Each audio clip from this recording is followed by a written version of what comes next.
Well, this election is very important. It's important for a number of reasons. First of all the issues that are coming up on the doors are local issues, and local issues can be dealt with in the Assembly. And Sinn Fein wants to maximise its support and its representation in the Assembly so that we can best deal with all the issues that arise. Secondly, it's also important in terms of our project of providing leadership across Ireland. We've seen the recent successes in the southern elections, and we want to replicate that up here so that people see our All-Ireland agenda is still there to the fore.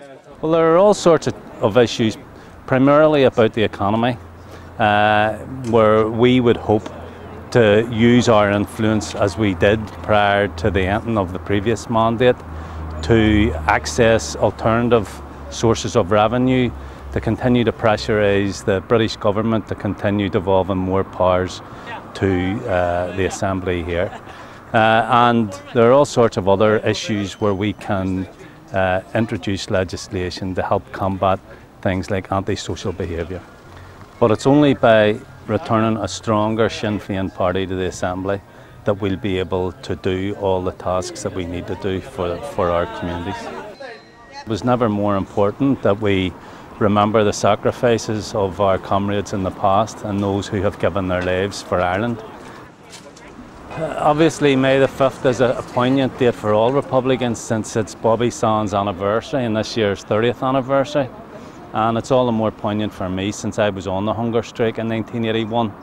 And you know, people say nothing has changed. Well, in 1981, I was almost dead on the hunger strike. People were living in cells 24/7 with no light at the end of the tunnel. And during that summer of 1981, 10 men sacrificed their lives. And what's important to remember is now that I'm an Assembly member and fighting an election now to be elected to the Assembly, that it was Bobby Sands who first kicked off the whole electoral process during that hunger strike in 1981. And we as a party have gone from strength to strength since then.